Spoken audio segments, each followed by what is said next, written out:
All right. Good morning, everybody. Happy Saturday. It's beautiful and rainy outside, turning the grass to green again, hopefully. Be a lot uh, greener this summer. So I will go ahead and share my screen. Let me know when you can see. We can see it. Awesome. All right. And so I'm only limited on the number of people that I can see, so I can't see all your smiling faces, but I trust you're smiling and happy to be here wearing your hoodie.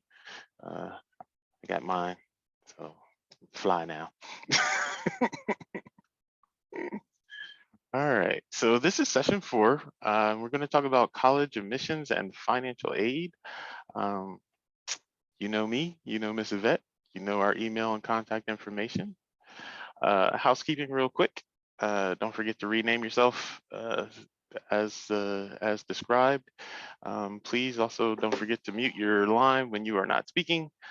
Feel free to raise your hand or ask Hey, questions. Paul, I can't hear you. Am I the only one? Uh-oh, can you hear me?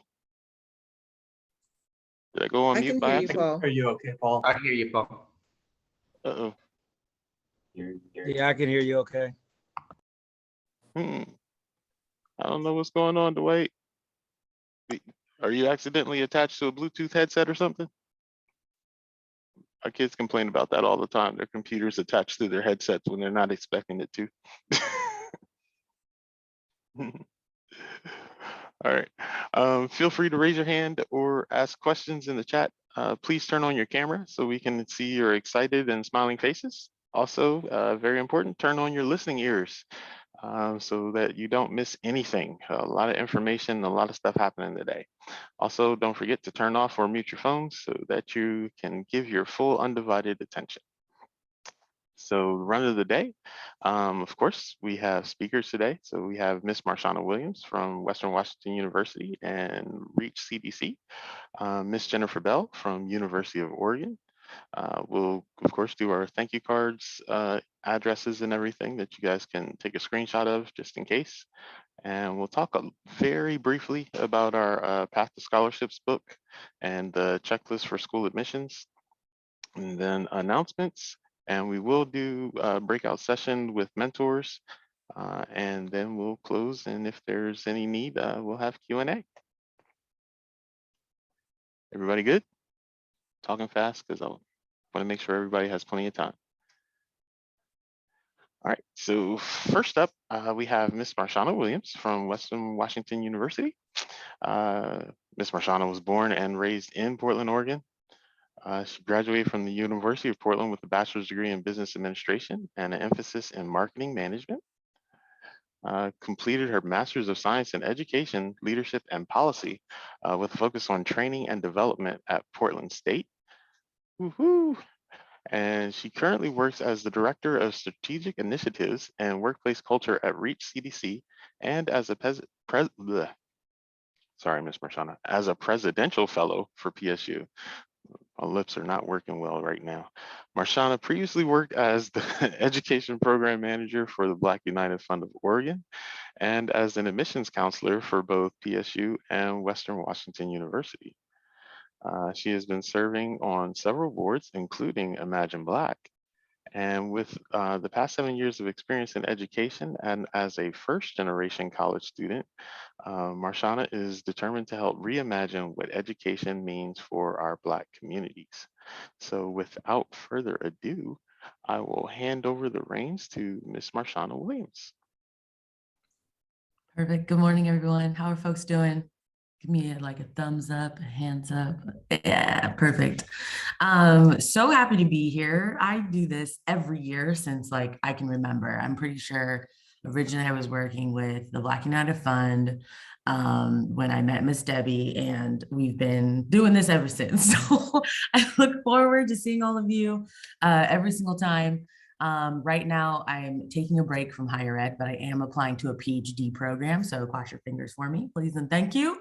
It's going to be in Toronto, so we'll see how that goes. But here to talk to you about big picture in this whole process. And the best thing is I'm going to try to talk to you about admissions and scholarships based off the book, right? Everybody has their book, right? I hope. Okay, cool, perfect. We're on page 57. And one thing you need to know about me, I'm a straight shooter. So I'm just going to let y'all know if I say something that goes against everything you thought about this process, it's okay. Just try to embrace it, accept it, but it's totally up to you what you get out of this. I'm all for questions. So if you can put them in the chat, and Mr. Paul or Miss Debbie, please be like, Marshana, we have a question. Because I think it's just best to talk about it in the moment, okay? And then I'm gonna try to share my screen.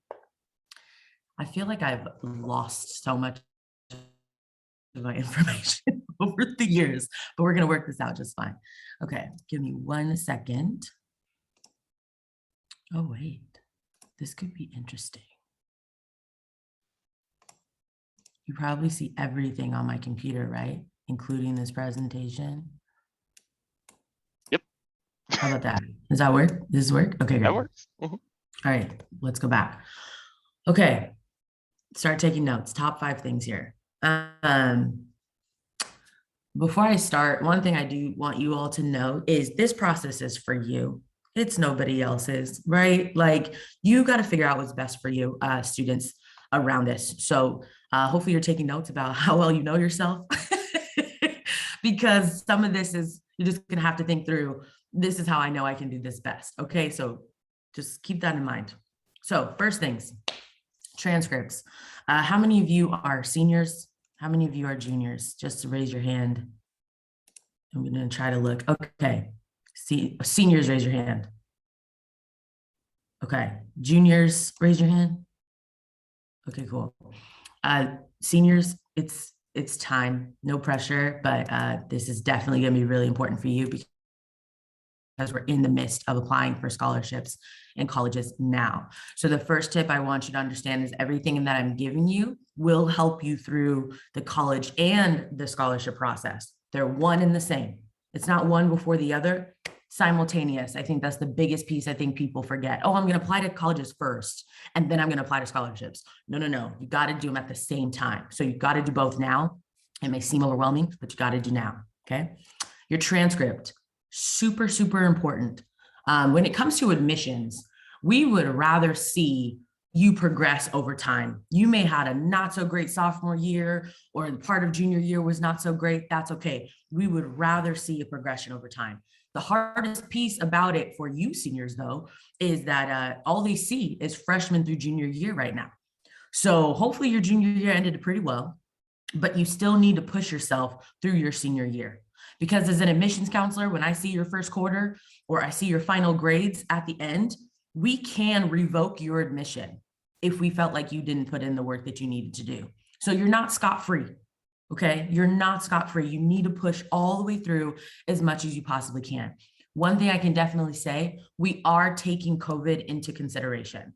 So don't sit up there and freak out if you were like, man, but it was COVID year, this and that. We are considering that in admissions for sure. But not to be funny, we've been living with it now for almost 2 years. So you're out of excuses. So you need to make sure your classes are solid, okay? Now, don't come to me as an admissions counselor and say, oh, I'm interested in the sciences, and you're not passing biology or you're not passing math. That doesn't tell me anything, right? So you have to be sure that your transcript is matching what you say that you want to do. Now, do you have to know what you want to study right out of the gate? No, we know you're going to change your mind. But in this case, I'd rather you have a focus based on the school that you're going to. So for example, if you're going to a school that's really science focused, your science has got to look solid. If you're going to a school that's art focused, your art's got to look solid, right? So try to just be as consistent as you possibly can, but stick all the way through in raising that GPA, okay? Now, when it comes to your transcripts, you need to get these ASAP, your official transcripts. And what makes it official is it's signed and sealed and put in an envelope. And that envelope is going to go straight to the admissions office or the scholarship foundation, or you can have a few copies on hand. But it's super, super important that you get as many copies of your transcript as you possibly can. Okay. This will take a while sometimes because all the seniors are doing it at the same time, right? So make sure you get as many copies of your transcripts on hand and your grades are looking solid, okay? Questions about transcripts? Yeah, I have a quick question. Go ahead. What if it's already been sent out like digitally, like over, is that okay? Yeah, that's totally fine. That's totally Do fine. you like recommend having a hard copy? Yes, I always recommend having hard copies or even a digital copy that's unofficial, because if anything happens at the last minute, you have something to send over, right? So let's just say you're coming up a deadline with the scholarship and it's due in 2 weeks and you're like, I got this. Let me just send my transcript now. Always have copies on hand. Always, always, always. So yes, very good question. Thank you. Okay, so at least 5 to 10 copies, y'all. Get as many copies of your transcript you can. Over the summer for you seniors, when they ask for your final high school transcript, you need to make sure you check in with your high school because they're gonna send that.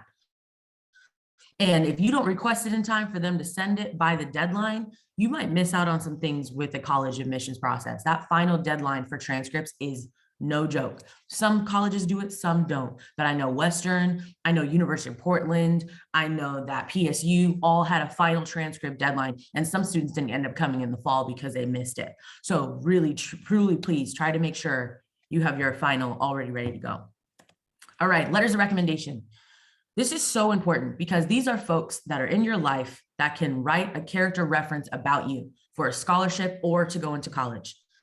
One thing I can say is that you can start applying or asking for letters of recommendation now. Nobody said it had to be a teacher from your senior year, okay? I say that every single year. Nobody said that. So if you have a teacher you've had sophomore year and junior year, or you had them a couple times, freshman and sophomore year, and they know you well, get a letter recommendation from them. I always tell students, please pick a teacher that likes you. Please pick a teacher that knows you, because we know what a blanket letter recommendation looks like. And we do look at them. We definitely look at them. It's important to definitely find somebody who also knows your story. So let's just say you had a tough time one term because family stuff, or you were moving or whatever. Pick someone who actually understands that and knows you as a student and saw you progress over time. I think that's super important to have. And you got to give them time to write you a letter recommendation. So the biggest tip I'd say is you always got to get a teacher. Okay, you have to get a teacher, number one. Number two, you have to get your counselor, right? You have a counselor who's helped you with your classes. If you don't know your counselor now, you need to get to know your counselors. Those are 2 people everybody always asks for. And then you can ask 3 other people: a coach, someone you've worked for, volunteered for, family friend. Basically anybody not related to you can write you a letter recommendation. Okay, and what you're gonna do is you're gonna ask for multiple copies from each of those people. Because again, some things happen at the last minute and you don't want to have to constantly go back and forth with that person for them just to reprint and re-sign a letter. So what I asked folks to do was, 1, give me a few digital copies signed and sealed, or hard copies signed and sealed in envelopes, right? And then I would ask for a digital copy where I could just change the date, but it was already digitally signed and I can print that or send that with my application, okay? So we know y'all generation functions at the last minute. It's just part of your nature, no offense. But if you know you're a procrastinator, this is why you need to get your transcripts and your letters of recommendations first and foremost, because these are the number 2 reasons why students miss deadlines. Okay, you can't miss deadlines, unfortunately. This is the part of transitioning into adulthood. You can't miss deadlines. Now, if things happen and you have questions, then you need to start emailing and asking those folks ahead of time. But as an admissions counselor, I can only work so much within the deadline that they give me. Okay, so that's why it's so important to do your research now so you can get your deadlines on your calendar and all that fun stuff, right? Most of you have a computer because you're on here, and most of you have a smartphone. So set alerts. I'd have to lie to myself. If I knew there was a deadline coming, I would set the deadline 2 weeks ahead because I was a procrastinator. And then if I didn't meet that deadline, oh yeah, I remember I got 2 more weeks. So I would always make sure that I lied to myself because I know myself, okay? That's what I was saying. You gotta know yourself in this process and find ways to trick yourself to make sure you meet all the requirements, okay? Any questions about letters of recommendation? No questions? Nothing in the chat? I'm not seeing the chat. So I just want to double check. Look at all these beautiful faces. No, there's nothing in the chat. Okay, perfect. Thank you. Your essay. I'm taking a breath because in my time as an admissions counselor and in my time as college scholarship writing and all that stuff, ooh-wee. This is your chance to be your authentic self. This is your chance to put it all on paper. And it's interesting because I get so many students who are like, well, I don't know what to write. Well, that's interesting because y'all got a lot to say on social media, a lot. And y'all will be loud and wrong first before you can brag about what you want to do for your future. I'm gonna let that sink in just for a hot second. So if there's any effort that you put into this process, is the essay, okay? Is the essay. Now, do we want to hear your whole life story? No, no, we don't, okay? 10 years ago, we didn't know all the adversities that students went through to get to college, but guess what? Now we do. We know. You're not the first. You're not the only one who's first to go to college. You're not the only one whose English may be your first language. You're not the only one whose parents probably came to the States without any money. You're not the only ones anymore. I want to know, how did those things make you into who you are today? Why were those sacrifices so important for you? And why do you think our school or our scholarship is going to be the best fit for you? Why? Why do you like it? Why do you know, what are some things you want to add to the environment, to the campus, those kind of things? That's what we're looking for. If you got to fake the funk, this is the place where you fake the funk as much as you possibly can, even if you don't fully know and understand, is in this essay. Now, some technical pieces with the essay. Number one, answer the question. Answer the question. If I say, what is your favorite thing you like about the university? Please tell me my favorite thing that I like about the university. Literally write that down and then go into your 3 points, okay? Answer the question. Some of you go all into this extra. It's not narrative writing that you've been taught in high school, right? Because in high school, you've been taught to write all these lengthy things. No, not with a college essay. You get straight to the point in a college essay. Second thing, you only have 2.5 seconds to get my attention. No pressure, but if you start the essay with, hi, my name is so-and-so, and I have this GPA, and I go to this high school, sir, ma'am, I can read between the lines. I have your application. I have your transcript. I already know your GPA. I know your name. I know your birthday. I know your counselor, because it's all in the transcript. Why would you put that in the essay? You need something that's capturing, right? Now, in the back of this book, there are plenty of examples. You can do the example word for, well, not word for word, but you know what I mean, line for line in your own version. But there's no reason. And most of them don't start that way, right? I think if you go all the way to page, the examples are on page, oh snap. I'm gonna find it, hold on, stay with me. Okay, 88, you'll find example 10. And look how short these essays are. And they're kind of like personal statements, right? So even if I asked a question about community service, it's already in there. Even if I asked a question around like, if it's important for me to know that you are first generation, it's already in there. So really try to be succinct as much as you possibly can. One thing I can definitely tell you, you can have 5 different versions of this essay. So if you're not sure if you want to be a nurse, you want to be a lawyer, you just want to hang out with kittens all day, that's okay. You can write 5 different versions of the same essay with a different focus. And guess what? You can reuse this essay. You can send the same essay to me at Western Washington, to somebody else at PSU, to somebody else at U of O, and we're not going to know. We're not calling each other and being like, yo, did you get that same essay? No. As long as you didn't say, dear U of O, and sent it to PSU, you're good. So when I say what the tricks to help you do this process right, don't start all over. Why? You've already written the essay. All you got to do is tweak it. All you have to do is tweak it. A lot of the things that universities particularly ask for are like the pillars, you know, their values. Switch up the values in the essay. What are the values for PSU? Make sure you put that in the essay, then you send it to that, right? So you only have to do this essay one time, and then you make your tweaks for each of the colleges or each of the scholarships that you're applying to. Does that make sense? Okay, again, trick yourself.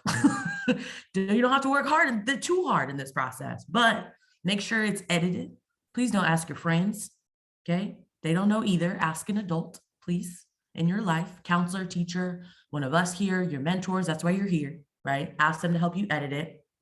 Make sure it's in your own voice, but be real about it.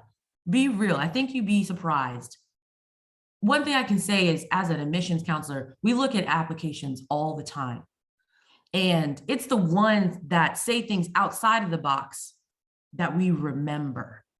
Because at one point, there's too many students for us to be like, oh yeah, I forget. The only way we remember you is what you wrote in your essay. That's how we remember you. We already put you in categories based on your GPA, so it doesn't matter. But out of this students with this category and this GPA, I only go off of what I read in your essay. So take the time out, do a little bit at a time, see what some of the universities are asking for, like the common application, right? Some of you probably seen that there's several questions you have to answer in there. Hold on to that, because the things you've written could help you write another essay, okay? How am I on time? I feel like I've been talking a long time and my 20 minutes is coming. You do have a little bit more than 5 minutes left. Okay, perfect, thank you. Any questions on the essay? No questions on the essay? Okay. Answer the question, straight to the point. No more than 1.5 pages, no more, okay? They say a minimum, sure. If they say a maximum, make sure you stay within that maximum. Don't go over, okay? Community service, work experience, volunteering experience, it's all the same thing. But we want to see that you're doing something outside of school. Or if you're not, you're involved in things that help you develop some skills, right? I'm an athlete. I run a club. I do this on the weekends in the community. We want to see that. We want to know that, okay? And it's important that you start that process. If you haven't yet, definitely start now. And the reason why this is important is because you're developing skills that you can put in your resume, okay? Also, now you have an experience to talk about in your essay. And now you have an adult that you can ask a letter of recommendation from. Do you see now why we ask for community service? We see, besides your teachers, right? That's why we ask for you to be doing something outside of school. We want to know, who are you? What makes you excited? What kind of things are you interested in? Even if it is, I watch a lot of YouTube videos because I'm into advocacy. Okay, tell me about that. What is it about advocacy that you're into, and why you watch YouTube videos, and how does that connect to this scholarship? And then how does that connect to this school? Do you understand what I'm saying? You can drop the breadcrumbs any way that you want to. You can spin your story any way that you want to, even if you're one of those students who don't have a lot outside of school. What is something that you do like, and how does that apply to what you want to do now? Does that make sense? Okay, so we got 5 things: resume, community service, work experience, whatever that is, your essay, most important, letters of recommendation, your transcripts. If you get all 5 of these together, you're good, because this is all that we really ask for. We don't ask for anything else outside of that, right? I mean, yeah, you got to fill out the application, right? But these 5 things will help you. It's in the book, page 57. And I swear by this book, y'all. This book has been around for so long. I was 18. I'm 31 now. I was 18 when this book came out. And this book is still everything. I'm not even like, I'm trying to hype it up because it's so helpful. I use the same thing to apply to my master's, and I'm going to do the same thing to apply to my PhD. This stuff is, the whole system's there. So if you actually take the time to read through it, get your 5 things together, you're going to be solid. I promise you, you're going to be solid. But again, reuse everything you have, please. And to apply to as many scholarships as you need to. Quick tip, and then I'm going to take questions. Yes, you want to go for the scholarships at the universities. Sweet. Go for as many of those scholarships as you possibly can. The caveat is, you don't choose that university, you don't get the money. So you should put most of your energy and finding money that's not related to the universities, right? Nonprofits, foundations, all of that. You know why? Because whatever you get from there, you could take with you, right? You can take it with you. Even if you got all the scholarships you needed, especially athletes, I can't stand y'all. Some are like, well, I already got everything, I'm done. Why would you not just continue to get scholarships? It's free money. Why not? You are not above the rule. So if you get more scholarships, all that money is sent to the university. And guess what? The university can't hold on to that money. They can't. It's not theirs. So guess what they do with it? Any extra scholarship money you get, they write you a check. Did you hear what I said? You just took a scholarship and made it into cash. Okay, so you're winning at that point. You're already winning. So go for as many as you possibly can. If you need a number, 100. That makes you feel better. If you need a number, 100 scholarships minimum. If you can get into the routine of applying to 10 scholarships a month, you're solid. Outside scholarships, not just the colleges, outside ones, okay? There's a scholarship book out there. There's Google, there's Facebook. People are posting scholarships all the time. You just got to take the time out to do it. One thing I can say too is diversify your scholarship search. If you want to go into nursing, that's fine, but don't just only look for the nursing scholarships, customer service, psychology, science scholarships. I went to school on engineering money and I ended up with a business degree. Do you think they took my engineering money away? No. So get as many scholarships as you possibly need, unless they say you must be in this program, and that's a little bit different, but most of the time we know you're going to change your mind. So the other thing is when you get that money back, because you've put in the work to get the other scholarships, the extra scholarships, more than you need, put that money in a savings account. In a savings account, the bank basically pays you interest to keep your money in there, okay? Sometimes it's monthly, most of the time it's yearly. Ally Bank, it's an online bank right now. Ally Bank has a annual yearly interest of 0.5, okay? 0.5, that's 50%. That means if you put $10,000 extra scholarships, which is like what, 2 $5,000 scholarships, right? 4 $2,500 scholarships. If you put that in the bank right now, it will double in a year just by it sitting there. So even if you had to borrow money, okay, let's just say you had to borrow money 1 year, you had some extra scholarship money. When you get out of school and have to start paying that loan back, you can use that money to pay that loan back. And not a dime has come out of your pocket so far because you just did it by writing an essay to get a scholarship. Do you see where I'm going with this? I need some nods from some students. I know the adults know what I'm talking about because they've heard me talk about this so much. Like, it's not even crazy, but like, students, this is really it. This is about building the system and letting the system work for you because there's loopholes in it. So if you put in the extra time in the work, you'll be good. Last tip.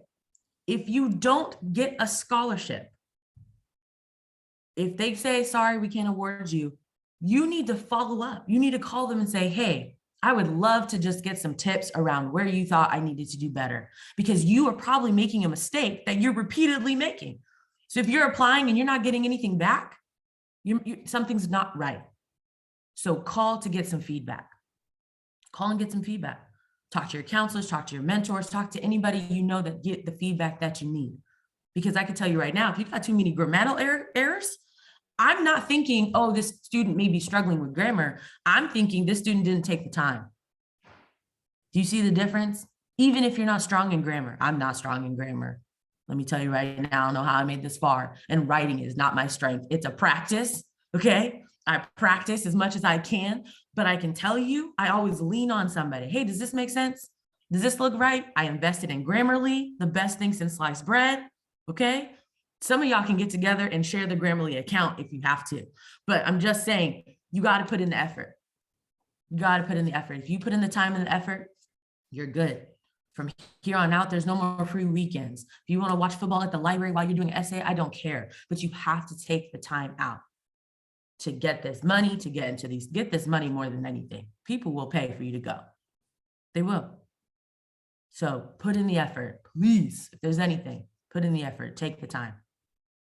Okay, I'm done with my soapbox. Questions? Any questions? Don't be shy, guys. Yeah, I have a question. Mhm. I was wondering, like I know like they want to hear like your whole like life story type. But like how do you like stay away from like being like having like this like super like sob story like in your essays? Ooh. Because I know like that's real life and they want to hear, but like how do you like add in those like details about your life to not make it like super like sad?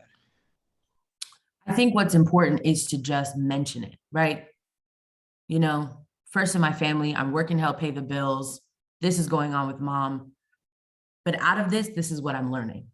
This is how this has impacted me in a positive way. That's what you focus on, the impact, not the story.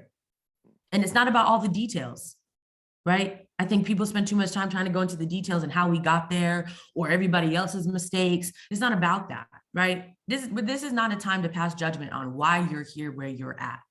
Right now is about what did those adversities teach you to become who you are today? Or what do you want to know to help foster that? Right? You have drive. That's why you're here on a Saturday at 11 o'clock on this freaking Zoom right there. You clearly want something more for yourself. Talk about it. Why is it? Why do you think this is the route you need to go? Is it because I want to challenge the fact that I got here no matter what? Or I want to change something in the system because it's not working? Talk about it. It could be anything. But the point is like, what the impact? How did that impact you? And how does that impact where you're going? And what things do you need from that scholarship, from that university to get there? Because you got to sell it a little bit, right? You got to let them know it's you that I want, even though you're not really sure. That's okay. You will figure it out. But I would definitely like fake that part till you make it, because every school wants you to kiss a little butt. Unfortunately, that's just the game. So sell it as much as you can, but you could be saying the same thing to everybody else. That's okay. Nobody knows. Does that help? Sell the impact, not the story. It's a good question. Any other questions? Also, make friends with your admissions counselors. I don't care. If you can get on campus and get a tour, get a one-on-one, call them, email them if you can't, get to know them as much as you possibly can. Because if you do need a favor when you get to the school, they're going to remember you. So University of Portland, I'll tell you a quick story. Oh, test scores are important, y'all. Let me tell you about the test scores. Dang it. See, Mr. Paul, you can't? No, can't give me 20 minutes. Okay. Well, next time we'll make sure you have at least 40.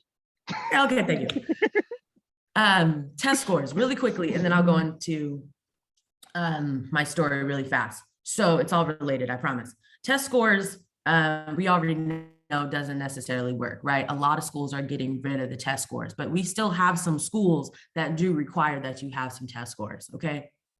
Please take the time out. I think it's worth it. Take the time out, because you don't want just one thing to stop you from going to the school that you really want to go to, right? Because you didn't study for the ACTs or you didn't study for the SATs.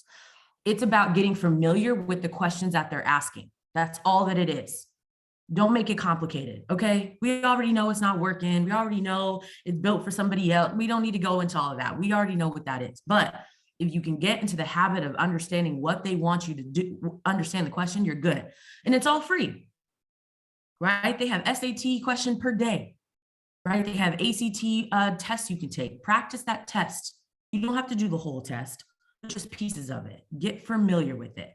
One thing I can tell you is they use the SAT score to determine how successful you're going to be at their school. It doesn't mean the school is better. USC asks for high ACT, SAT because they believe that the score is going to determine you to stay. The longer you stay, the more money they make. That is the point. That's the point. That's it. It has nothing to do with how smart you are. So don't take that into don't take that as as a measure of success. It's not. Just take the test and be done with it. Okay. Now, I applied to the University of Portland. I got to know my counselor. Why did I it's a long story why I chose that school, but I did not have good SAT scores at all. Not enough to get into the school. Everything else looked pretty good, but they're like, we're going to have to rethink this. I did not study for the SATs. I then went back and studied. And when I mean studied, like maybe 2 hours a week, I gained 600 points just by doing that. 600 points, y'all. And when I tell you I did not study, I didn't study. And then when I was like, okay, I'll try a little bit, 600 points. It still wasn't high enough to get into UP. But what was nice about it is my counselor knew me. And she said, you know what, for that kind of work, it's worth it to me. And it's because I built the relationship and showed some kind of like, but look how much work I can put in, allowed me to get into that school. You see what I'm saying? But if I didn't know that counselor and that counselor didn't know, admissions counselor at the college is what I mean, she didn't know that I was doing all of that, somebody else would have looked at me like, nah, it's not enough. That's why it's so important to build relationship too. Can I ask a question Yes. real quick? So my GPA is really high, but I didn't take the ACT or the ACT. I never really wanted to, but then college started saying, oh, you don't have to. So I didn't, and my cumulative is a 3.9. So I just did. I feel like I didn't need to take it. But what would you say about that, and applying for scholarships and things like that? That's a tough one. That's a tough one because even though colleges are not requiring it, excuse me, I don't necessarily see scholarships changing their mind either. Yeah. Unfortunately, some people who have the money for scholarships, those old guards, they're still saying, we need a test score, right? And sometimes students are like, well, I'm not doing that, I don't need to take it. But you do have to keep in mind, that is the consequence of you not being able to apply to some scholarships, okay? But number two, I would call them and say, I didn't take the test scores. Do you weigh heavily on the test scores for this scholarship, or can I still apply? What is there to lose? Nothing, right? So if that's the case, I would just follow up. If there's a scholarship, you're like, I'm such a good fit for this, call them and just ask. For sure. Sometimes it's optional, but they don't tell you. Definitely. Yep. And good point, Brian, in the chat. Even if test scores aren't required, a good score can make a big difference. So we're actually going to end up taking practice SAT later on this year. So you'll at least get an opportunity to practice. But it's probably still best if you have the ability to take a SAT or ACT. It's a good idea. Right? Yeah, it's a good idea. It's just so you're not opting yourself out automatically. You see what I'm saying? Like, you want to put your best foot forward as much as you possibly can.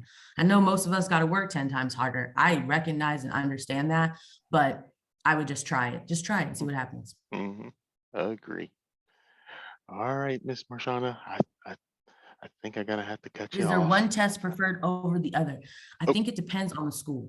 I would say California schools, ACTs, hands down. They prefer that one for sure.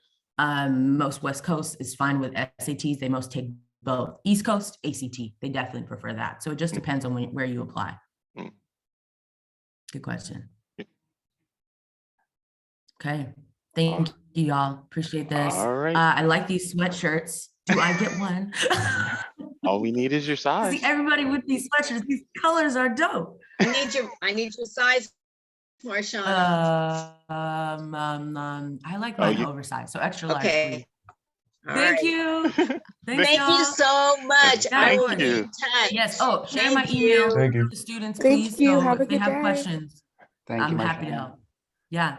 Thank you. See you later. Enjoy. All right. Let me know if you can see my screen. We can see. All right, awesome. So this is Miss Marshana's email address. I'll also have, her mailing address. I'll also have her email and contact information further down in the presentation. So it's all in there for you to be able to send your thank you cards, contact her with any questions that maybe you didn't get a chance to ask today. So that is in there. Now up next, we have, oops. There we go. Miss Jennifer Bell from University of Oregon. And she got her O on her shirt today. All right. Represent, I feel you. Jennifer Bell is the Associate Director for Advising in the Office of Student Financial Aid and Scholarships at the University of Oregon. She provides oversight for the UO Office of Student Financial Aid and Scholarships Counseling and Outreach, as well as the UO Financial Wellness Center. So it sounds like you know where the money is, Miss Jennifer. Jennifer holds both bachelor's and master's degrees in business administration. And she's particularly interested in working with students to help them develop their understanding of the financial aid process so that they can maximize their options for financial resources to make college affordable for them. And this is why we love having her. Because she, like I said, she knows where the money is. And so without further ado, I will hand over the reins to Miss Jennifer Bell. Thank you, Mr. Thomas. How much time do I have, by the way? You also have about 20-25 minutes. About 20-25 minutes? All right, I'm gonna try to be respectful of your time. Let me go ahead and share my screen real quick.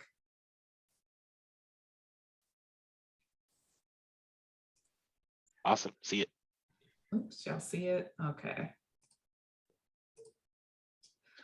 All right, so thanks for having me back again, you all. When I tell you this is one of my favorite groups to talk to every year, I truly, truly mean that from the bottom of my heart. You all just do such fantastic work, and y'all are such a wonderful group of students that it's really my pleasure to be here on a Saturday morning. So today, what we're going to talk about, and first of all, let me back up and say, Miss Marshana, thank you for everything that you said. And students, I'm gonna let you know right now, I'm gonna go ahead and beat a dead horse.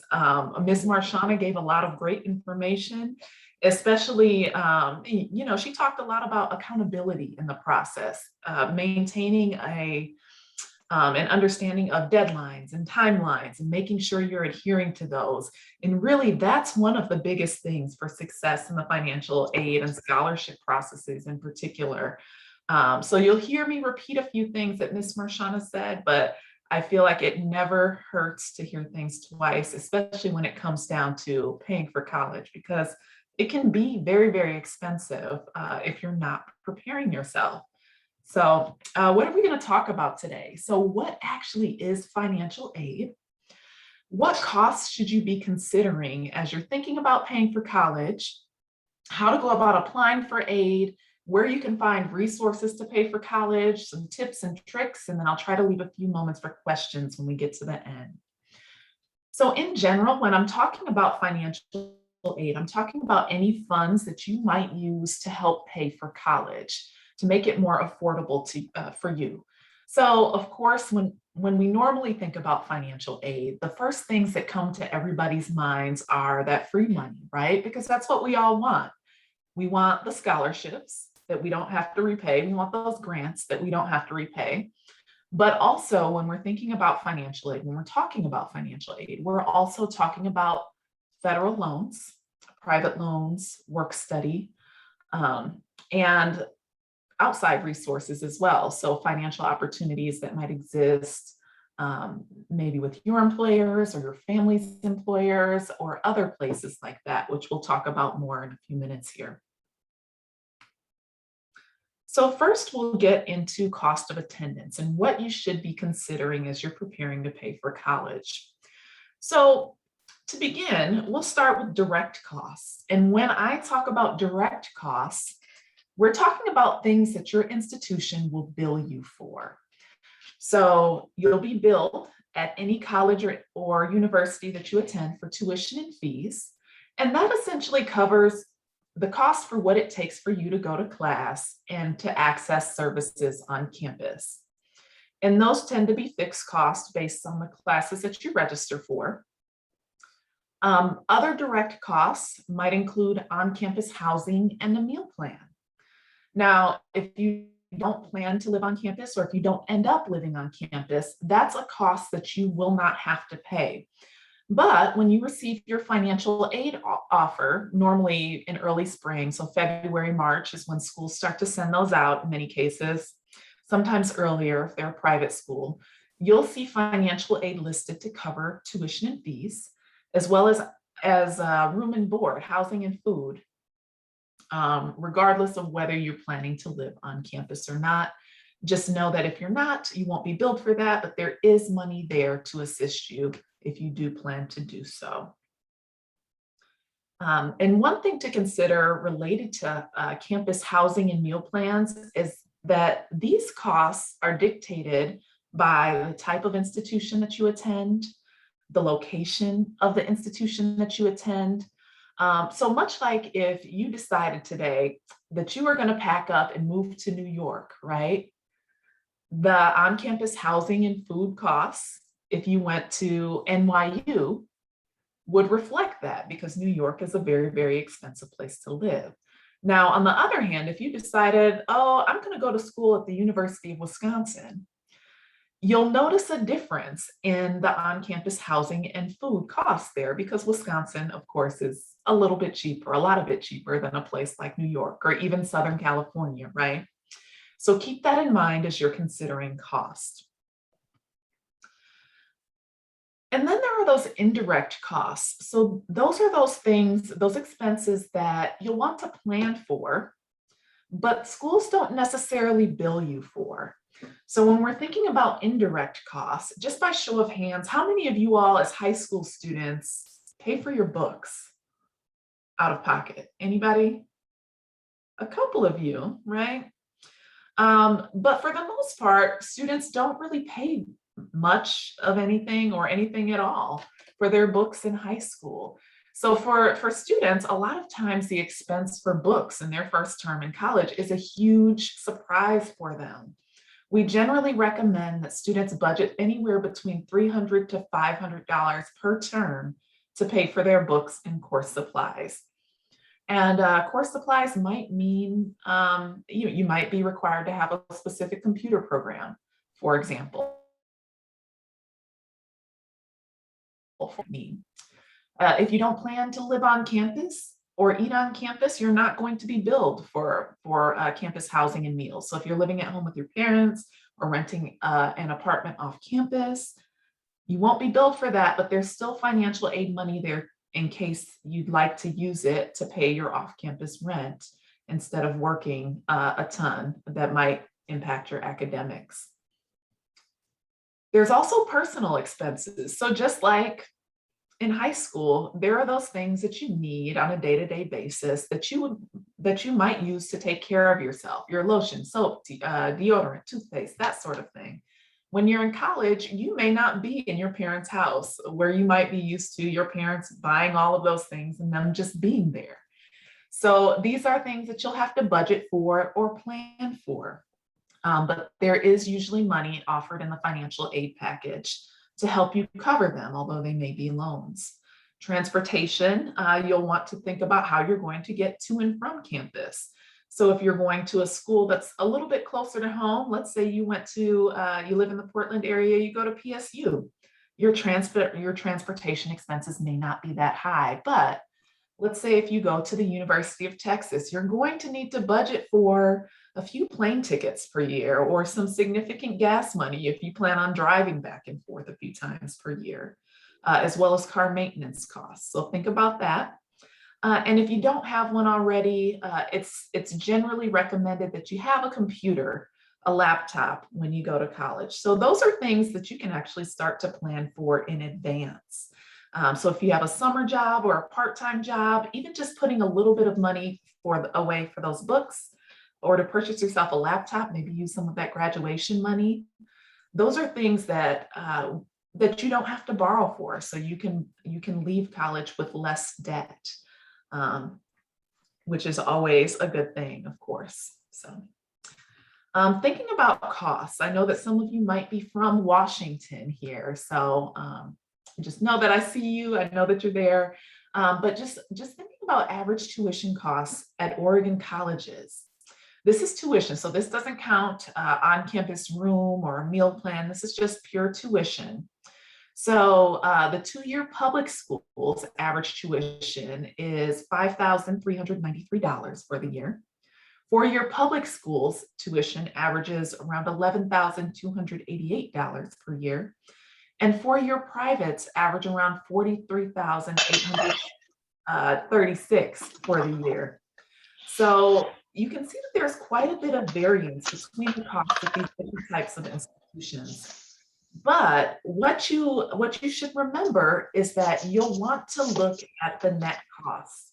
So once you receive financial aid offers from all of the institutions that you apply for, you'll want to look at all of the fees that they'll bill you for, whether that's on campus. Of course, that'll be tuition and fees, but if you're living on campus, you'll want to consider room and board too.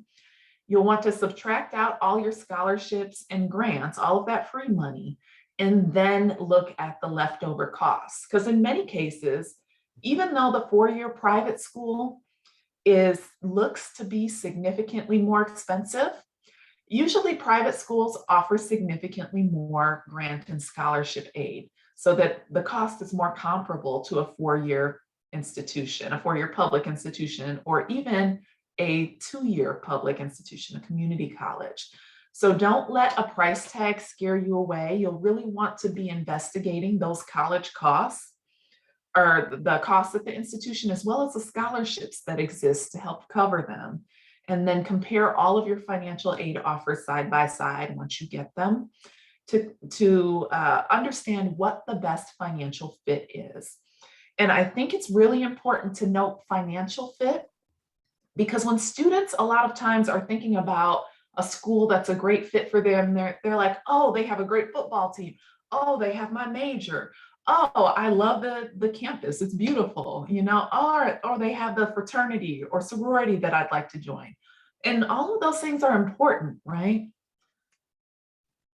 But you also need to go someplace that's affordable. Nobody wants to graduate from college with gobs and gobs of debt. And particularly if you're considering going to graduate school for a master's degree, a law degree, medical school, a PhD program like Miss Marshana, you'll want to try to minimize your debt in undergrad so that if you need to borrow more for additional degrees, you'll have the ability to do that. But my message for this slide is don't let the price tag scare you away until you see the financial aid package with all of the scholarships and grants deducted, okay? So moving into applying for aid. So most students, when they apply for aid, they will complete the FAFSA, and the FAFSA stands for the Free Application for Federal Student Aid. So the FAFSA just became available a few weeks ago, right? It becomes available October 1st of every year. So for those of you who are seniors, if you haven't done your FAFSA already, please, please, please do it as soon as possible. Different schools have different deadlines for the FAFSA. U of O's happens to be March 1st. And I hate even saying that, especially at this point in the year, because my goal is to have you complete the FAFSA as soon as possible so that you can maximize the financial opportunities that are in front of you. So for those of you that are seniors, you will be using 2020 taxes. So if you file taxes in 2020, that's the financial aid, the financial information that you'll use on the FAFSA, and also the tax year that your parents will use on the FAFSA if you're starting school during the 2022-2023 year. So for those of you who are juniors, you're going to use 2021 tax year data, looking ahead a little bit there. So within the FAFSA, there's a handy tool called the Data Retrieval Tool, DRT for short. And basically what that does is it pulls your tax information if you filed it and your parents' tax information in directly from the IRS. So number one, it reduces the amount of time that you spend completing the FAFSA. I would say if you enter all of your information manually, for you and your parents, it might take you about 45 minutes. If you use the data retrieval tool, it'll take you maybe 20 to 25 minutes because you're not fooling with looking at your taxes and trying to compare lines, line 22 to question 5. Using the data retrieval tool does that for you. It eliminates errors, and it can potentially eliminate the documentation that you might have to provide to the institutions that you've applied for financial aid with. Because when there are errors, Department of Ed will sometimes flag your FAFSA.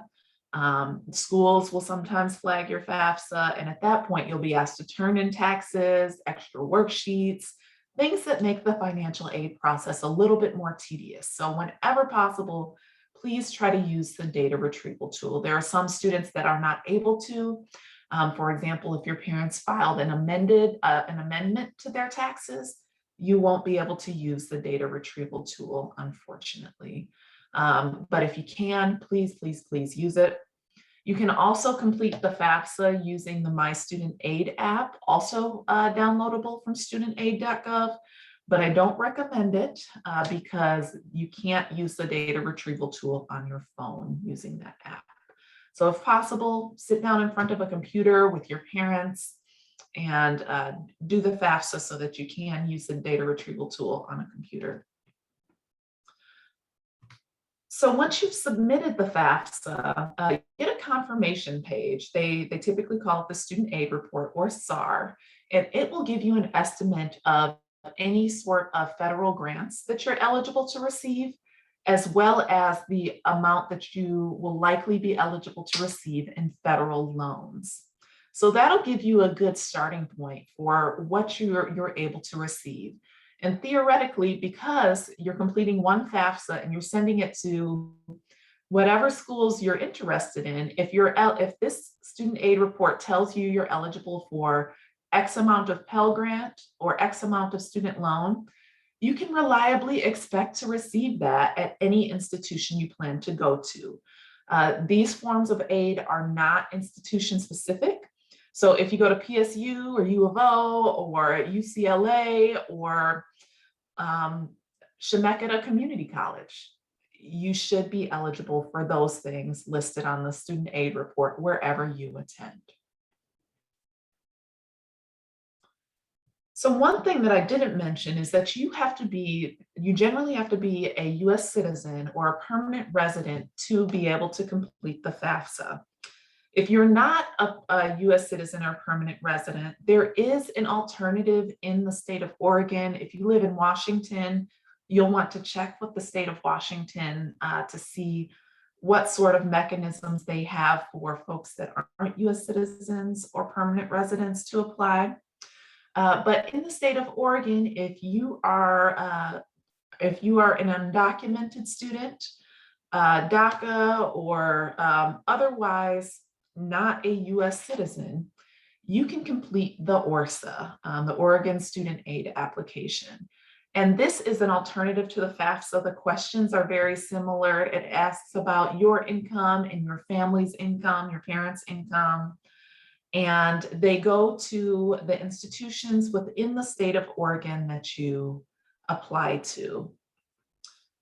This also opens October 1st of your senior year, and you would complete the ORSA at oregonstudentaid.gov.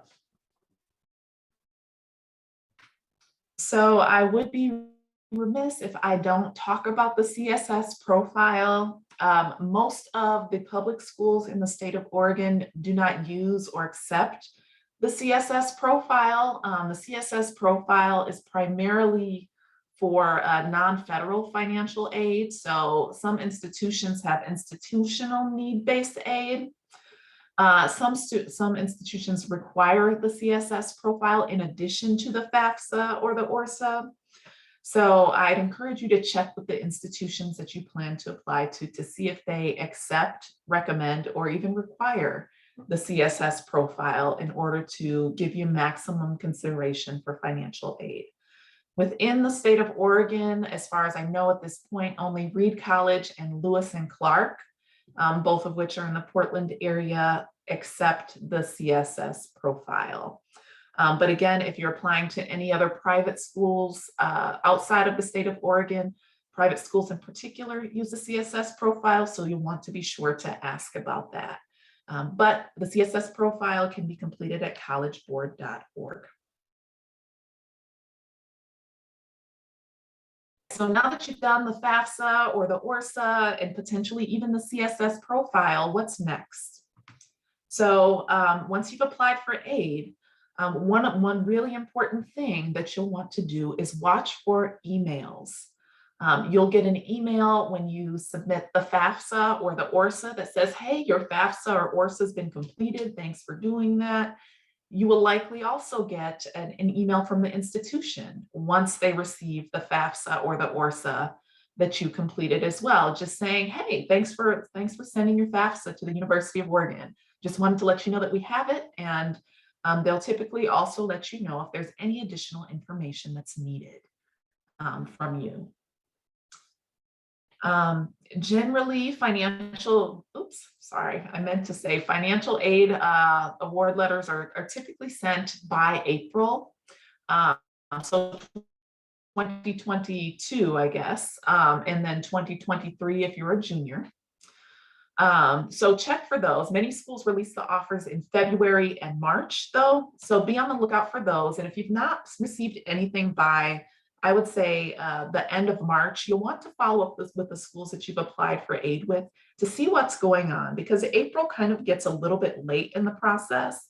Most schools ask you to commit to their institution by May 1st. So the earlier you can get your financial aid offers, the better, and most institutions know this.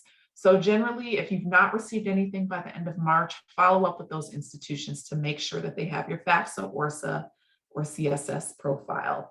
And again, once you have all of the financial aid offers from the schools that you've applied to, compare the offers and find your best fit. You absolutely cannot ignore the financial fit piece, because again, you don't want to go to a school where you can't afford to pay the tuition. I hear and see so many students that start their first semester or term at a college or university, and they didn't plan or they didn't compare to make sure it was a good financial fit. So they're not able to cover their bill. And unfortunately, they have to leave that university until they can find a way to pay the bill, or they have to transfer to an institution that is a better financial fit for them. So when you're comparing the offers, again, take a look at the total billed costs, so those direct costs, tuition fees, and room and board if you're living on campus.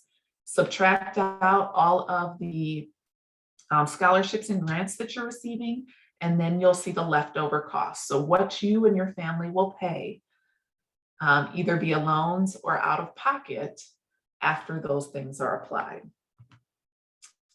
So as we're wrapping up today, I'll just do a quick synopsis of the types of aid that are available. And I won't spend too much time on scholarships because Ms. Marshana covered those pretty well. But generally, when we're talking about options for paying for college, some families use savings, including 529 plans. Please, students, don't neglect to start your own savings accounts too. Because again, remember how much I said books costs? You really can expect to pay $300 to $500 per term for your books, which can be significant if you don't plan for it.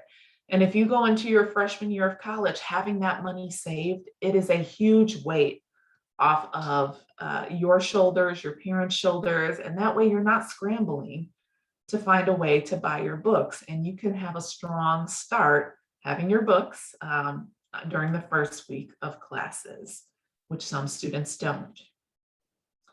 Of course, gift aid, grants, and scholarships. Scholarships are funds that you get for academic merit or some sort of performance basis, usually a skill that you have. So you see a lot of athletic scholarships. Grants are, you'll also get music scholarships if you have a special talent there. And then there are scholarships for more quirky things too.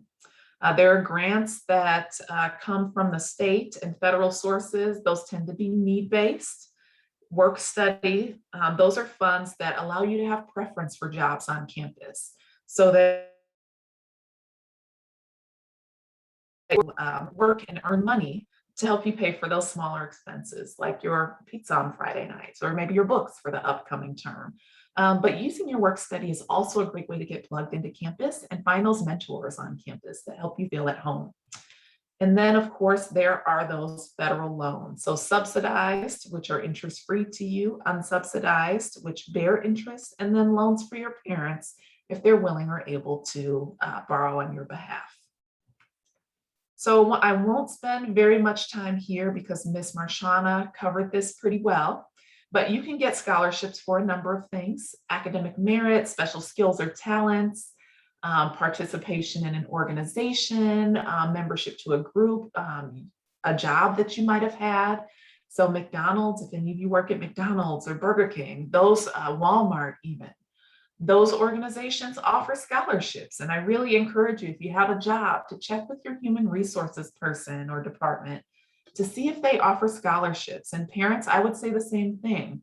Check with your HR office to see if there are any scholarship opportunities that are offered as a part of your compensation package that you may be able to apply for on behalf of your student.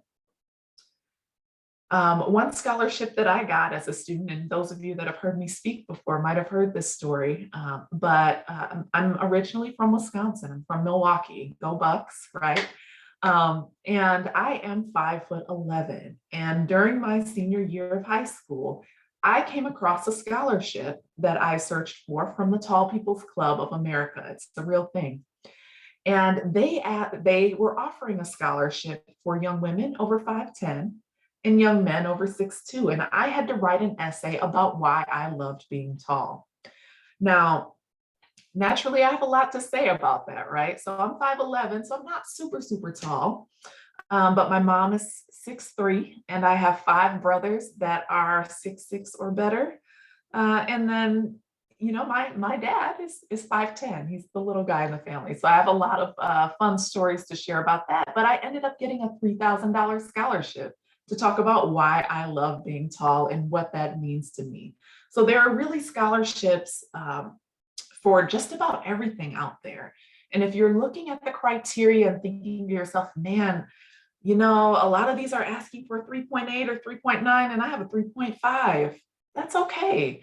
I really encourage students to get out there and do a Google search for scholarships for maybe quirky things that they know about themselves. You know, if you're left-handed, if you have curly hair, if you're tall, you know, there's literally a scholarship for everything under the sun, coming from the person that got the tall girl scholarship, right?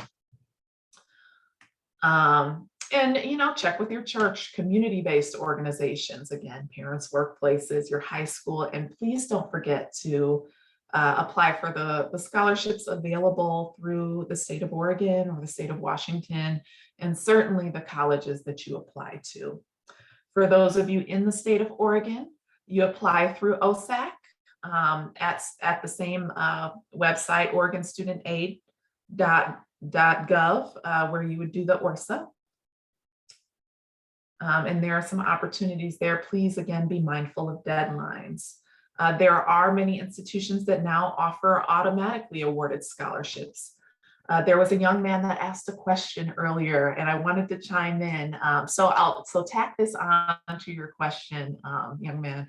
But you asked, you said, hey, I have a 3.9. Do I need to take the ACT or SAT? I would say do it. Do it. Even if you're not a great test taker, many schools have done away with the requirement to take the SAT or the ACT. But many schools, University of Oregon included, do require the SAT and ACT for scholarship consideration.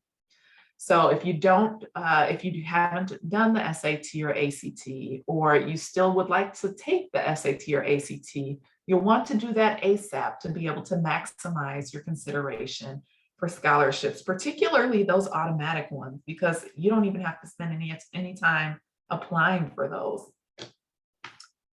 Most of you of those scholarship deadlines are in mid-January. So if you're waiting till after New Year's to start applying for scholarships, you're going to miss out on a ton. Our earliest deadlines are November 1st. So that means you have to apply for admission and apply for scholarships by then. So if you're considering U of O, that's something you might want to do sooner rather than later.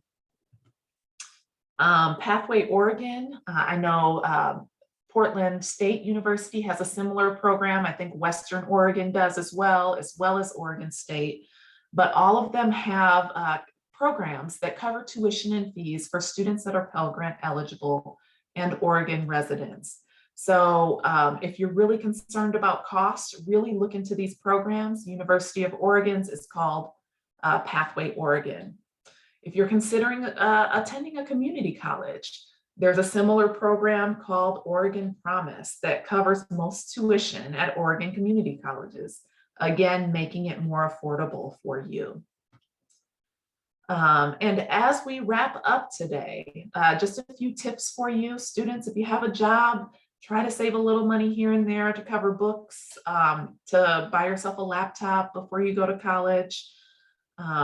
Or, you know, even buy your sheets or a new comforter for your dorm room if you're going to live on campus. All of those help, because it does start to add up, all of the costs associated with transitioning to college. You also want to talk to your parents about a financial plan for college. The tough reality is that some families have the ability to contribute. Maybe your parents have a college savings plan. Maybe your parents have a little cash that they might be able to give you to help you buy your books each term. And some families just are not able to contribute to some students' education. But it's good to know, wherever you sit on that spectrum, parents and students, it's good for you as a student to know if or what your parents might be able to contribute, because then that also informs financial fit, right? Really be diligent about researching and applying for scholarships. Really keep an eye on those deadlines. Most schools will not flex on them. So if you miss it, even if your computer crashes and the application is due at 11:59 and you were ready to submit it at 11:45, right ahead of the deadline, but your computer crashed, most schools don't care. So get it done ahead of time. I am a master procrastinator as well. But, you know, there's just, the stakes are too high here, okay? Meet deadlines for the college application transcripts and test scores, because oftentimes they impact scholarship eligibility. Make sure you're getting in the scholarship applications. And my goodness, my last and biggest tip is, you know, we realize a lot of students and families have been financially impacted, particularly by the pandemic. I mentioned you're using tax data from 2 years ago. A lot can happen in that time. A lot has happened since 2 years ago. But if the information that is on the FAFSA does not reflect your family's current financial circumstances, please reach out to all of the schools that you're considering, that you've applied for financial aid to, and ask about their special circumstances processes. Some schools will have the ability to offer you additional aid or update the FAFSA on your behalf so that it is more representative. And most schools will want it to be most representative of your current financial circumstances. So I know we flew through all of that, but as you all know, I am here for you. I really love interacting with students. I really feel called to work on a college campus and work with students like yourselves. So please feel free to use me as a resource. But I know we're a little bit over time here, so I'll stop there and turn it back over to Mr. Thomas. Awesome. Thank you. Oh, no worries about running over. Like I said, both of you come with amazing information that I know our students need, so I'm happy to share time. And like Ms. Jennifer says, she is an excellent resource, and any questions that you have, she's, I'm sure, ready and willing to answer. Let's see here. Can you guys see my screen? And I'll drop my email address in the chat too, in case y'all have follow-up questions about aid for me too. Even if you're not considering you about. Yeah, I think I actually have your email address in here somewhere.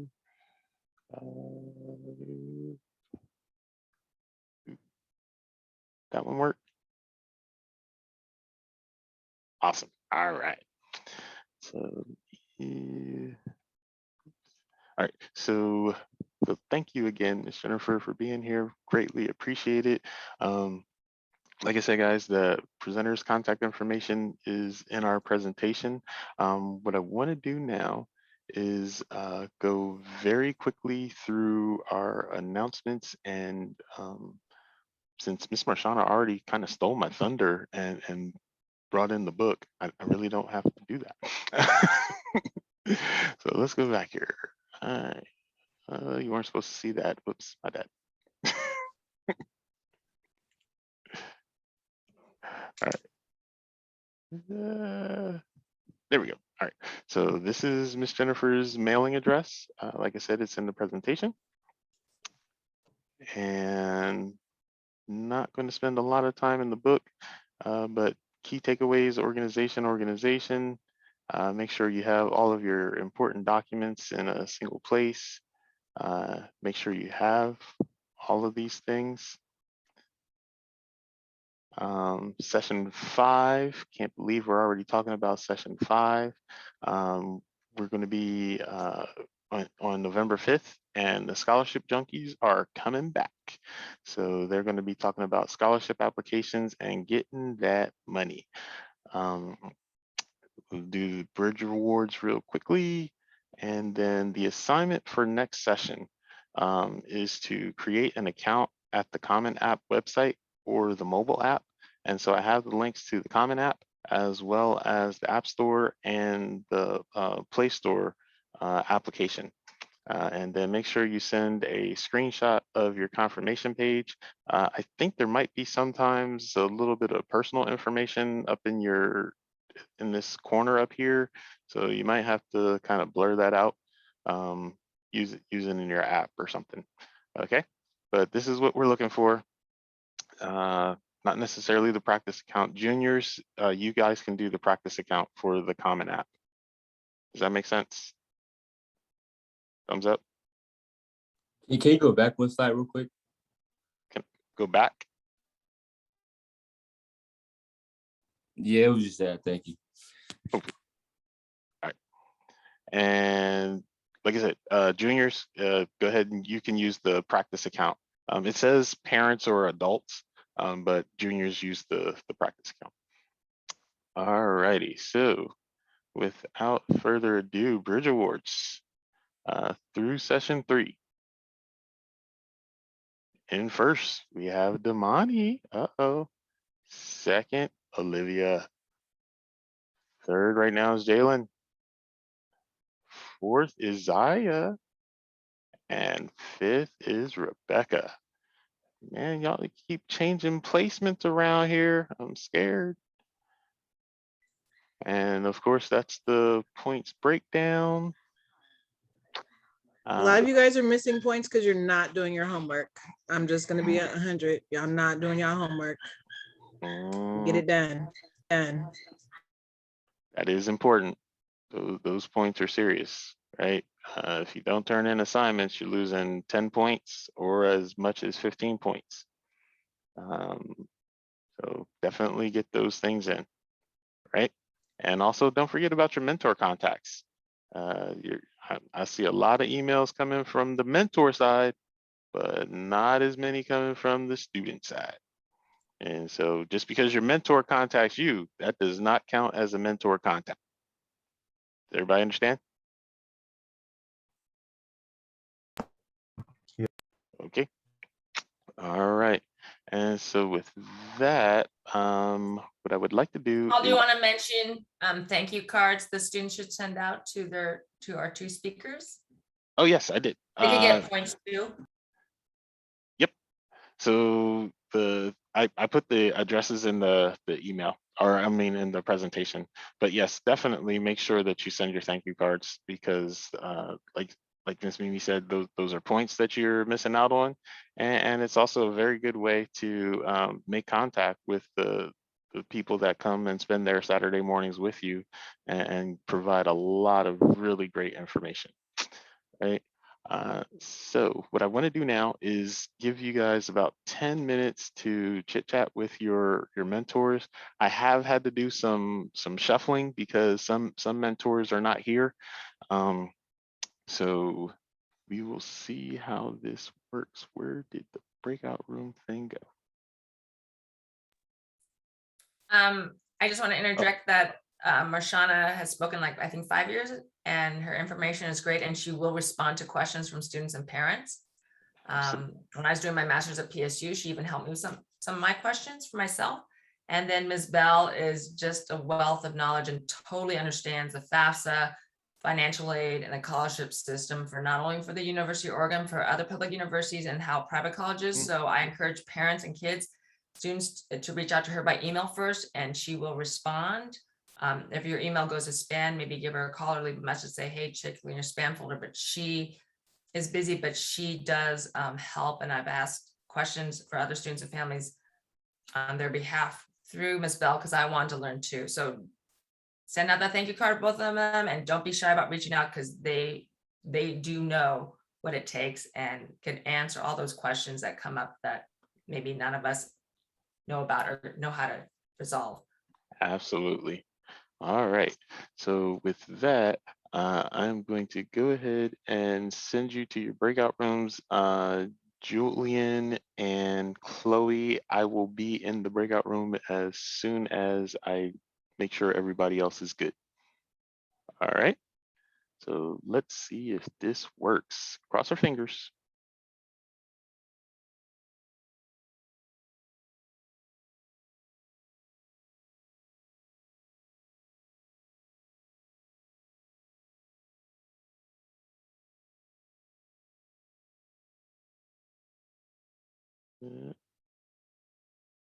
They're slowly going.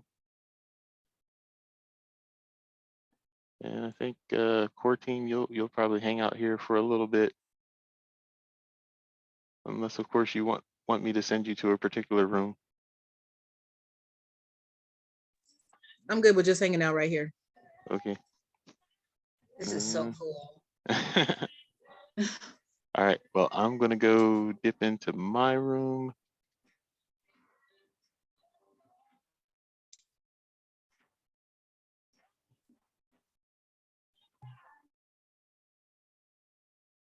Hello, hello. How's it going? Oh, you can come off mute.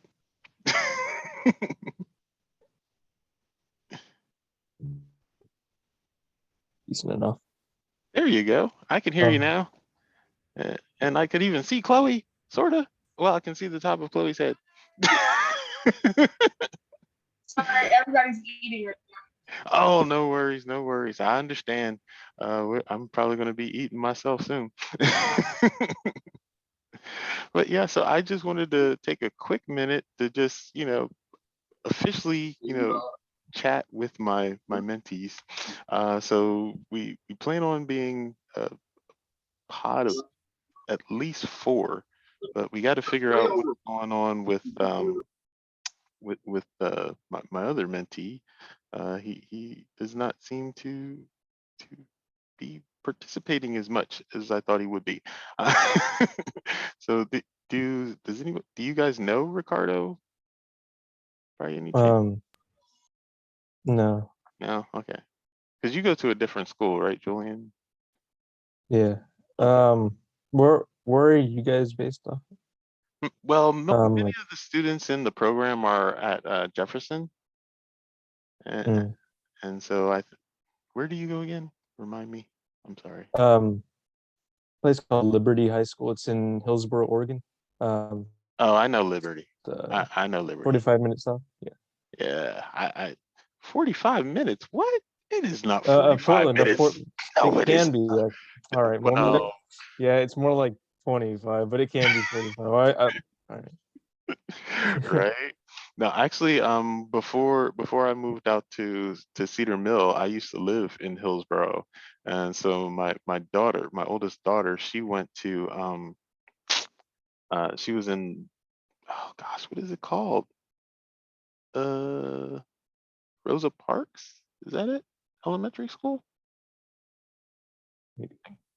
Let me check. I think it's Rosa Parks Elementary, and so she out in the sticks by Liberty, so like right down further west on West Union. Yeah, it's in a public what's it called? Portland Public School District. So it's close to Hillsboro, but it's in Portland, or the Portland Public School District. So yeah, it's basically here. But yeah, just a little ways away. Yeah. So cool. So have you had much trouble with any of the homework, Julian? Or the assignments? No, but I just get like really tired, and I did mean to like, finish the thing yesterday, but like I fell asleep. Oh, and no then worries. like I was burnt out. I get tired really easily. I don't know why all of a sudden it's just that's a trait of Really? mine, but yeah. Yeah. Oh, Um, trust me, I understand. I would like to ask, Mhm. how can I get access to the previous presentations? Um, From so previous sessions. Sure. So I send out recap emails usually at the beginning of the coming week, which lists the different presentation links, right? Because I basically post them to YouTube, so it makes them real easy to access for most people. And so sometimes that takes a little time to get them up there. But you know, so I will send you an email with all of the links. All right. Yep. Mhm. All right. So I'm gonna warn people that we'll be closing the breakout rooms shortly. Question. Yeah, sure. I know I'm not completely in the group. This is actually my first session that I've ever been in. Mhm. So what is it with the homework thing? Is that something I have to do, or am I excluded in that sense? So okay. So let me break it down like this. Miss Debbie put you in the program, you're in the program. Okay. I'll just be perfectly candid. You're in the program. So the expectation is that you do everything that everybody else does. Okay. Right. Because that's the way that you're gonna to learn the process and you know, make sure that you have all that you need to be successful. Right. Does that make sense? Yeah. All right. So So yeah. one more question. Mhm. So what exactly is a homework and how do I get it? Is that like the Common App, that the stuff that you talk about at the end? Yep. So things like the Common App, they had to turn in a picture of their pre-writing from their book for their essay, and things like that. So you know, there are a bunch of different assignments, but most of them are really short and really easy. But they get your brain working on you know, what you need to do in order to prepare for college or life after high school. All right. So I've already done Common App. Like I've done all those college app, all of them. Awesome. Today. So Yeah. So who do I give that to, the screenshot, or who am I supposed to email that to? So you email those to me and Miss Yvette at b2sprograminfo@gmail and b2sprogramdirector@gmail, so that you can get credit for those. Okay. Awesome. Here, You can usually find their emails if you get confused. Like they'll probably send something out. Like today, they sent out all that information on the everything in relation to the session today. Mhm. So you can just kind of like grab their links and their emails from there. And also, did you get this binder? Like it has all the stuff that you kind of will use throughout the session. Yeah, So, like, she may not have gotten the binder yet. Yeah. Ask when you could get that as soon as possible. That'll be a key help. Yep. Sorry to cut you off, Julian, but I got to get ready and close the rooms.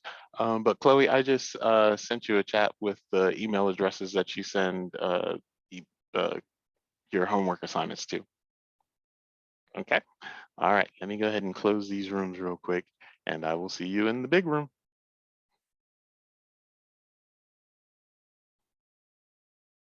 Okay, cool. Hey, Paul. Hey, are we coming back? Did you get a chance to take care of Kaya? Did Kaya. you see our message? I did not see Kaya's message. She I texted you too. Yeah, she was in a break room by herself. Oh no. Yeah, she ended up in. Who's Chloe? She sent us in a Huh? breakout by herself. Chloe is my niece. That's the one I Oh. told you guys about. Yeah, that she'll be joining us to get the information. Yeah. Yeah. Oh no. Yeah. So Kaya was in one. She ended up in the one where nobody was there. What? How did Yeah. that? Oh, I don't know. man.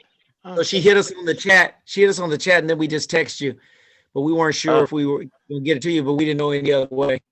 Yeah, no, I didn't get a text message. Oh. Wait, so which room did I send her to? She was the last one to leave our room, the main screen. Uh-huh. Yeah. Yeah.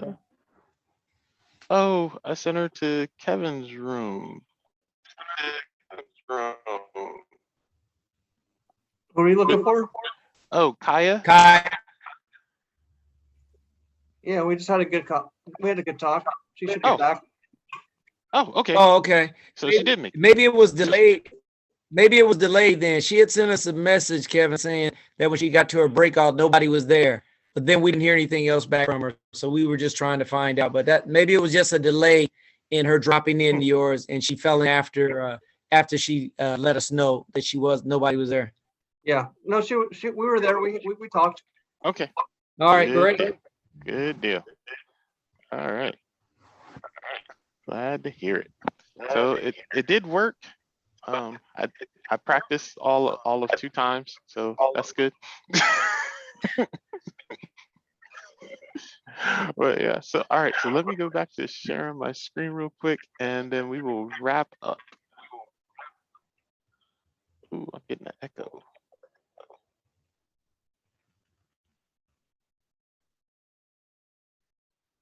All right.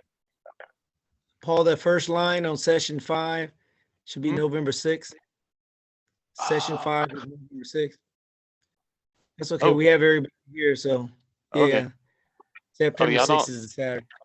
Y'all don't want to meet on Friday. Y'all don't want to meet on Friday? Okay. No, I I'll think the fix kids that. will be at school. I think the kids will be at school at 10:30. Oh. All right. Thanks. There we go. Got it. All right. Thank you. All right. And so, like I said, contact information is in the presentation. Nope, not that one. Not that one. This one. All right. So week 4, Miss Debbie. Get off of mute. Everybody get off of mute and everybody stand up. Let's stand up. I can't hear anybody, Paul. Oh, I'm sorry. Anybody. I'm presenting still. Hold on. Let me get rid of that. There we go. Okay, everybody up, everybody off mute. Because I gotta hear everyone's voice. Everybody get off mute. I just want to say I'm so proud of you guys being here this week, week 4.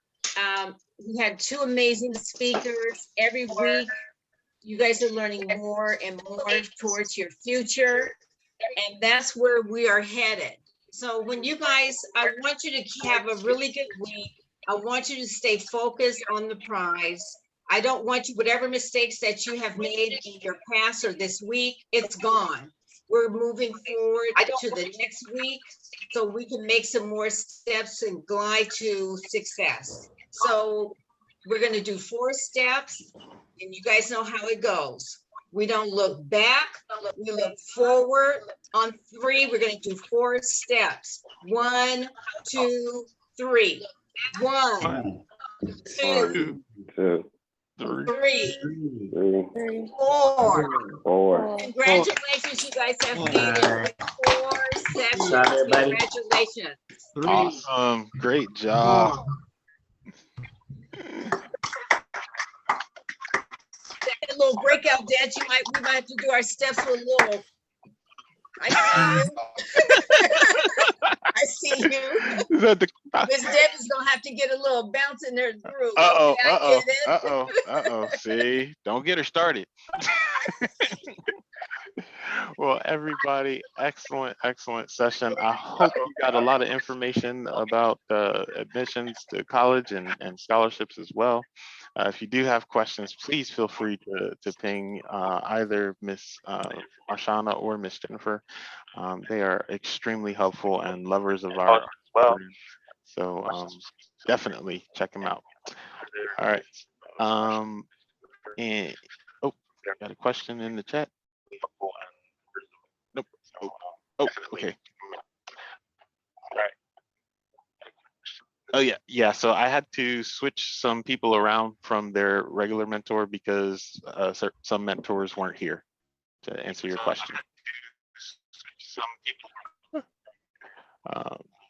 So that was just a one-time thing. All right. So. Paul, do you want to mention you'll just send out a Zoom link if people have FAFSA questions tomorrow? Yes, can you do that, Mimi? Well, she I sent it to me, Paul. and I'll send it Okay. to the mailing list. Okay, perfect. Thank you. Yep. Yep. All right. So with that, I will let you guys go. Have an excellent week, and talk to you soon. Core group, please stay back for about 5 minutes. Core group, stay back for 5 minutes. Thank you. Core groups. Thanks, everyone. Thanks. Oh, yeah. Happy Halloween. Thanks, man.